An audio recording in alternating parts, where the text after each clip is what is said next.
My name is Francis Conrad, and I help people to live the life that they love. And in this video today, we're going to talk about an aspect that's crucial to living the life that we love. And not only living the life that we love, but living it fully, living it to the extent that we really feel that we have achieved freedom to be who we are, freedom to expand and to grow and to be all that we can be. Now, so many times this is distorted because people talk about freedom, talk about the house that they want, the job they want, the travel they want, the relationships that they want. But at the same time, they come up with all the excuses about why they can't have it. What's wrong with the things that they wish that they could get, and yet they can't get it because somehow or other they're limited and they're not able to have what they want. And so we can talk about freedom, and we can talk about the freedom to live the life and have the things that we want in life, but guess what? We also, in the same breath, can be talking about all the reasons why we can't have it. And that's exactly what happened to me growing up in my family. My grandmother's family, the Beckleys, in 1860, my great-great-grandfather, he came from southern Germany to the United States.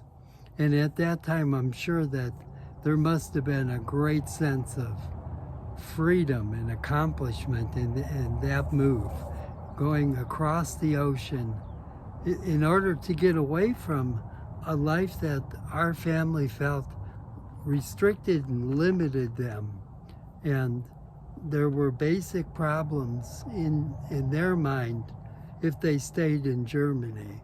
And they wanted more freedom. They wanted to be able to feel like they could practice the religion that they wanted, that they could have the lifestyle. And the United States represented that and more. The United States was the place where they could have their own farms and they could be part of a community that was really free in ways that it never was in Germany. And so they came here. And when they got here, they found other people from the same area and put together the beginnings of the type of life that represented freedom, represented having the things that they couldn't have. And I could imagine the freedom that they must have felt when they came across on that boat and first saw Ellis Island and all of that the United States represented to them. It was a way that represented freedom at its best, I'm sure. And they were doing something about it. They traveled across the country from the East Coast to Ohio, where they settled in Brook Park. And that's where I grew up. So what happened to that freedom? I want to jump ahead 100 years. So from 1860, let's jump ahead to 1960. So here's the descendants of those people who came with all this ambition to have freedom and to have the life that they couldn't have in Germany. And what happens? Well, my grandmother sat down with me in 1960, and here's what I heard. She said, there are two different parts to the family. So there are the wealthy, the rich Beckleys, and there's the poor Beckleys. And she said, you need to know and remember that you're part of the poor Beckleys. You don't belong over here with the rich Beckleys. Now, what I understood is that the rich Beckleys were Beckleys that set up this large riding stable with horses and lessons and just really beautiful grounds, and they were wealthy. at least in my grandmother's eyes. They were the wealthy, the rich Beckleys. And they represented to my grandmother a whole part of the family that we didn't belong to. Our place in the family was the poor Beckleys, and the poor Beckleys didn't have wealth. We basically strived and struggled. We struggled a lot to have just enough to be able to get by. And so it was not appropriate for me to want to have what the rich Beckleys had, because my grandmother reinforced that even though they had money and horses and all this notoriety, they were greedy, and there were problems as a result of having all that wealth. So you don't want to be wealthy like them, because it's only going to lead to problems. And on the side of the poor Beckleys, she pointed out that even though we struggle and we suffer and we don't have what the rich Beckleys have, we have something that's more special. We have a life that really represents values and the type of freedom that they don't have. So I was taught at that early age that there are the rich and the poor, and I was going to be part of the poor. Now, my grandmother's daughter, my mother, took that to the next level. When my family, on weekends, we would, as children, we would go with my parents over to my grandparents' home. And my grandmother had something that represented freedom to any young child. She made the best cookies in the world. And every time that we went over on the weekend, I think it was Sunday, usually in the evening after dinner, on a regular basis, we would go over, and my grandmother always had these wonderful cookies, and she would ask us, so would you like to have some cookies? And of course, any child in grade school like I was knew that these were the best cookies in the world. They were big and they were so delicious. And those cookies represented for me a type of freedom. Freedom because we didn't have that at home. And I think it was really difficult for my mother, because each time when we would go over, we would ask our grandmother, do you have cookies? Could we have cookies? And it made my mother feel like, what's wrong with me? I don't have cookies for my own kids, or the cookies I do have are not good enough. And so we were again caught in this struggle between the haves and the have-nots, and feeling like I'm a have-not. I shouldn't be asking my grandmother for cookies. But how could you stop somebody in grade school who had a taste for a really good cookie? There's no way that I was going to stay on the sidelines and not get some really good cookies. That was freedom to me. And so, again, growing up, I was caught between two worlds. The worlds of have cookies, the world of have the rich Beckleys, and the world of poverty, the poor Beckleys, the family that doesn't have the cookies. So that's how my world started. And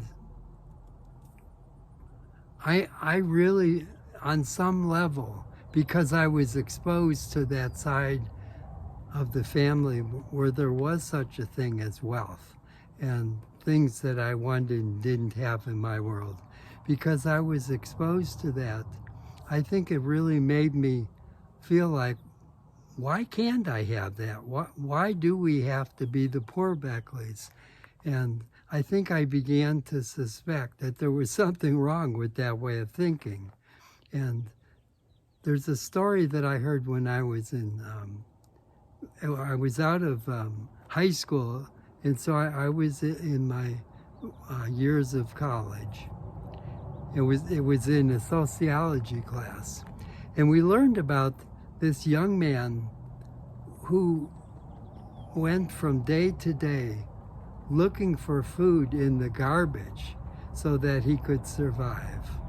And his whole family basically were struggling to survive every single day, because every day they had to find enough food to stay alive to the next day. And they would go through garbage, and basically what happened is a writer helped him to put his life story into a book. And as a result, not only did our class read the book, but the book was a success. And as a result, he brought in more money than anybody in his family could ever imagine. He was, in their mind, wealthy. And with that wealth, he could leave the garbage and the lifestyle and set up for himself a way that he could be really free, that was never even possible in the way that he lived before. Here's the sad part of that story, and it's a true story. Within 4 years, he lost everything that set him up for freedom. He lost it all. And 4 years later, he was back looking through the garbage, surviving one day at a time. And what happened? How do you justify that he could go all the way back after having a chance to experience what it was like to be free? You know, it's almost like as if the fence over here, if I were to hook myself to a rubber band and put the rubber band around me and then start moving away, as I move away, I can feel that rubber band pulling as I move to get myself away further and further. And at some point I can't go anymore because it pulls me back. And that's what I think happened to him. He was moving away in freedom from a life that he was still attached to. And no matter how much opportunity that rubber band gave him to feel freedom, at a certain point, boom, he snapped right back. And he was right back where he was before, struggling to survive. That was the danger, I suppose, not just for me, but for so many of us, that we talk about what we want, but what will bring true freedom that's lasting, that's not just going to snap us back? And that's really what was most important to me. I grew up in this family that we were considered the poor Beckleys. We were considered the ones that shouldn't ask for more. You know, if you want a cookie, don't ask for it, because somehow or other we were acknowledging that what we had to be enough, and we would not really go for more. Well, that doesn't allow us to ever gain the freedom that is somehow real inside of us, because otherwise we would never be thinking of all these things that we would want, that might not fit into a world that represented the poor Beckleys. So now the goal, the only goal that makes any sense, is a type of freedom that's not going to snap us back. It's not going to give us that taste of freedom and then take it away. How do we get to that? And that speaks to so many of us. It speaks to the large numbers of entrepreneurs who visualize the life that they want, visualize their business growing, and like myself, go to endless workshops and spend money that they don't really feel comfortable with, but there's like this hope that I'm going to get past that dynamic where I move away from the fence towards freedom without needing to be snapped back to the life of poverty or lack that I basically started from. How do I get freed of my own resistance? How do I get freed of what it is that I've identified with?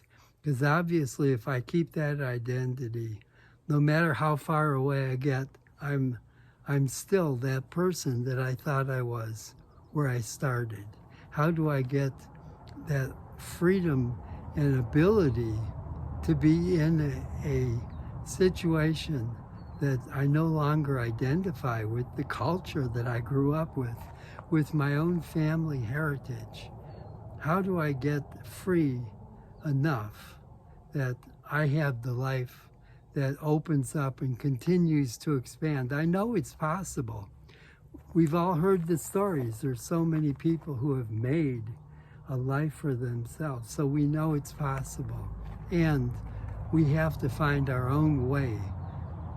Maybe for me, the way of travel meant so much because I was lucky enough to have started on my own. The first 6 years that I traveled solo. Nobody else was there to support me and to help me to figure out what it is I would have to do to have a life. I was on my own. But somehow that was the very best start that I could have had, because it basically meant that if this is going to work, I'm going to make it work. If this is going to work, it's going to come from inside of me. If this is going to work, I'm going to get away and explore things that I would never explore if I just stay at home.